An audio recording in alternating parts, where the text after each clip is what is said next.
Upper90studios.com.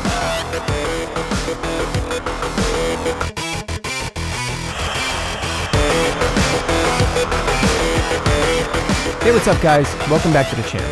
This video is a bit late because Jose Mourinho is being super sneaky about Son. I've changed my mind so many times already. Before I show you my transfer plan and motivational tips for Game Week 4, I have to get something off my chest because the Premier League is destroying the game I love. They keep changing these rules and it's getting worse and worse. First it was VAR, now it's this handball rule. The final whistle blows and they're giving penalties after the game is finished. If I was Jose Mourinho, I would tell my players to run into the locker room, and if the referee calls you back, you come back in a towel. It's out of control. Football is supposed to make you feel good, but I don't even celebrate goals anymore. If I have Salah on my fantasy team and he scores, I turn to my wife and I say, "Oh, I think Salah just scored." And she goes, "Just wait. It looks like a clean goal from the replay. They gave it. That's nice." We're like robots now. Before, I used to grab her and pick her up when someone scored a goal. It was amazing. Scoring a goal is everything, and they've taken that away. How do you get that wrong? The authorities in the Premier League either have no idea the damage they're doing to the sport, or they don't care. And now I'm afraid to make this video because last season, the Premier League shut down Upper90studios.com. It was around this time last year, I received an email when I was at my busiest. I get hundreds of emails daily. They're all important to me. That email said they represented the Premier League, but they weren't based in England. I thought that was strange, and it had an attachment dated from 2018, the wrong year. I was afraid to open it. I thought it might be a scam or malware. 2 days later, Upper 90 Studios was turned off. So I called the hosting company about the website, and after about an hour, they were able to figure out what happened. The worst part, they had no idea when it was going to be turned back on. So I almost cried. Upper 90 Studios is my baby. All my music, all my work is there. The Premier League took everything away in an instant. I was so scared. In a panic, I turned off hundreds of blog posts dating back to 2013. All my hard work from all those seasons in FPL, gone. And I changed every instance of the words Fantasy Premier League to Fantasy Football. In the United States, Fantasy Football is the NFL. And one of my goals is to grow the sport here in the United States. Using the words Fantasy Premier League makes it clear which sport I'm referring to. Upper 90 Studios has never claimed to be a part of the official Fantasy Premier League, nor did it sell products pretending to be them. But they don't acknowledge the mistakes they continue to make. There is no transparency, no accountability. No one knows what's going on or who's in charge of changing all these rules. Last season, the referees were swallowing their whistles and pointing at VAR to save them from making decisions. This season, FIFA forced the Premier League to comply with the new VAR rules. So now the referee is using the pitch side monitor, which is a step in the right direction. So what do? They sneak in this new handball rule. Accidental handballs in the box can be punished with a penalty kick. There's something very wrong here. The linesman can't raise this flag when someone is 5 yards offside. Why give him a flag at all? Take the flag away, just let him run back and forth doing absolutely nothing. It's complete nonsense. And I'm open to testing out new ideas, but the referees have to be fair and consistent in the way they interpret the rules. That's how I feel. It's not the beautiful game anymore, and I had to get this off my chest. Don't worry, you'll get plenty of motivational tips from me on this channel, but you should also hear the moments when I'm down because we all have something going on in our lives. And it goes the other way. If you're struggling because of your FPL team, leave a comment and we can figure it out together. We can start right now. If you had a bad week, this was actually a good week to have a low score because of the low average, 43 points. So don't worry, you didn't lose much ground.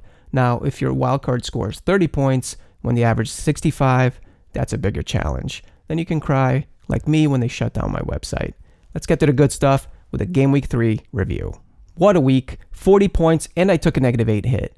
I saw wildcards with 0 points from triple Wolves players. Son hit the woodwork twice in the first half, created so many chances, and he was subbed at the break with a hamstring problem. Timo Werner blanked against West Brom. De Bruyne was the top captain pick. He blanked against Leicester. As mentioned on the blog, I made a late change on the captain. The surprise injury to Gabriel Jesus gave me cold feet captaining De Bruyne. I wasn't sure how it might impact them offensively. Chelsea were still missing key players, and Werner hadn't scored yet, so when in doubt, I always aim to eliminate the unknowns. Salah had a strong scoring record against Arsenal, and I know what I'm getting from Liverpool. Let's go top to bottom, starting with the goalkeeper. Alex McCarthy finally kept a clean sheet. Credit to the manager because he said they were spending extra time on defending in training, and it paid off.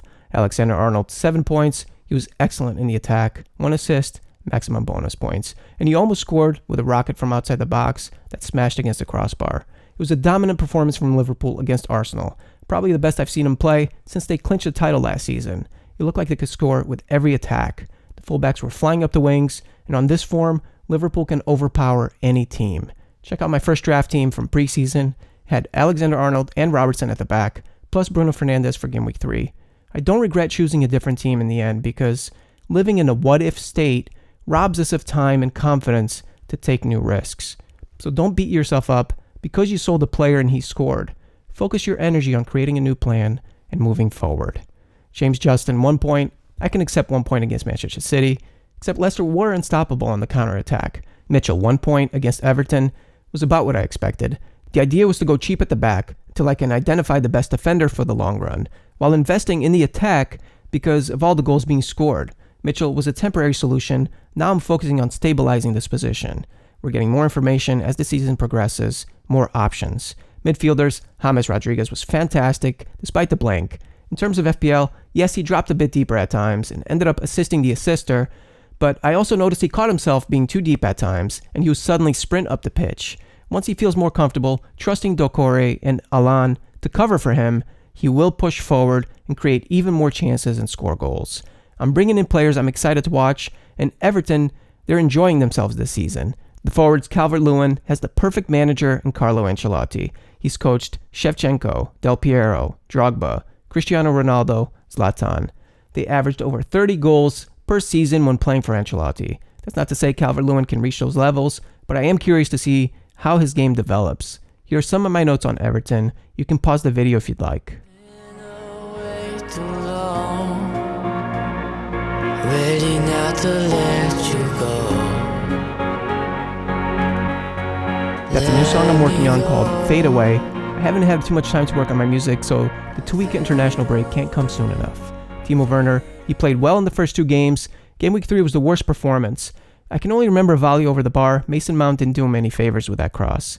Werner scored his first goal midweek, then ended up suffering from cramp at the end, which kept him from taking a penalty in the shootout, but it shouldn't be a problem for Game Week 4. I'm more worried about the team performance.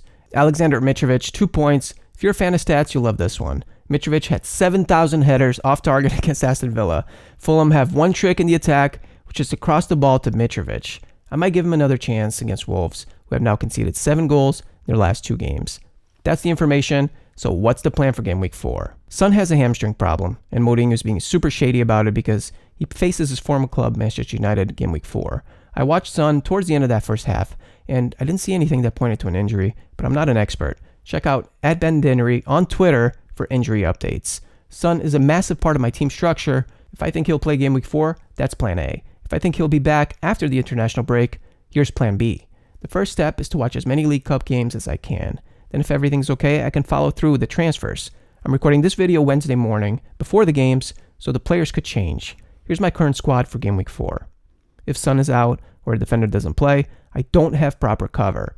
I'm getting away with a weak bench. Now I'm ready to reinforce it. Plan A assumes Son plays Game Week 4. Transfers out, Douglas, Werner. Transfers in, Reece James, Jimenez. Mitchell was only a temporary fix, so I want a stronger starting defender for the long run. Yes, Chelsea's defense is a bit of a mess, but Reece James is unstoppable on the right, and his ability to put in dangerous crosses, he could become a bonus points magnet from all the chances he creates. Part of the reason for selling Timo Werner is to free up funds for the other position. What's stronger in the long run, Mitchell and Werner, or Reece James and Jimenez? I'm also excited to watch Raul Jimenez against Fulham's defense, since they like to watch players run by them instead of defending. The concern with Jimenez is Wolves didn't play well, although Nuno will demand a response from the players. I'm also keeping an eye on the Elite 64 player ownership. Half of all managers in the Elite 64 own Podence. I can use Jimenez as a differential. Analyzing ownership stats doesn't mean to copy. We can find different ways to gain an advantage. 0.0 in the bank. I can either risk it with early transfers and hope no one gets injured, or allow prices to change, then sell Mitchell instead of Douglas. PVA should be back soon to take over at left back anyway. Plan B was my original plan to sell Son. Mourinho is now saying Son could play Game Week 4, so I'm probably going to keep him. I wasn't even going to show you Plan B, but I already wrote down my thoughts on those players, and you might find them useful. Here's Plan B, transferring out Son. Transfers out Douglas, Son, Werner. Transfers in Robertson, Barnes, Jimenez. Andy Robertson has been playing at the highest level since the restart last season. It's harder to trust other options in the same price range as Robertson. Harvey Barnes is one of those players. He can be hot or cold, a bigger gamble. This season he's been fantastic. He's also playing 90 minutes regularly. Brendan Rodgers challenged him to raise his productivity with more goals and assists. If it doesn't work, I can keep an eye on the cheaper Podence, who could be a threat with his ownership. As far as the League Cup games, Reece James was rested on Tuesday. Liverpool should continue to rest their regulars in the Cup. Barnes and Jimenez don't play midweek, which is a positive. If I'm still priced out of the moves, even by selling Mitchell instead of a £4 million defender, I could bring in Reece James instead of Robertson. This allows a path back to Son after the international break in one move. Imagine Son's potential with Bale and Kane. Sometimes when we're priced out of the move, it opens up new ideas we might not have considered. Which plan do you like best? Plan A or Plan B? Keep or sell Son? Let me know in the comments. Don't waste your time thinking about what could have been.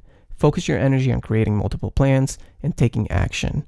Thank you for all the likes, subscribes, all your positive comments, and I wish you big green arrows game week 4. So that's going to be a wrap for today. Stay tuned for my next video. If you like my music, all my songs are free on the website. See the link in the description. U90 Mini League. Good at FPL? Join U90 Mini League for a chance to win. Be sure to follow at Upper 90 Studios on Twitter, Facebook, or Instagram, where you get an inside scoop before YouTube. And if you're brand new to the channel, be sure to like and subscribe and turn on your post notifications, because this season is going to be incredible. Don't forget to subscribe to our email list and get your free fixture difficulty cheat sheet. Click the fantasy tab at upper90studios.com. Thanks for watching. See you soon.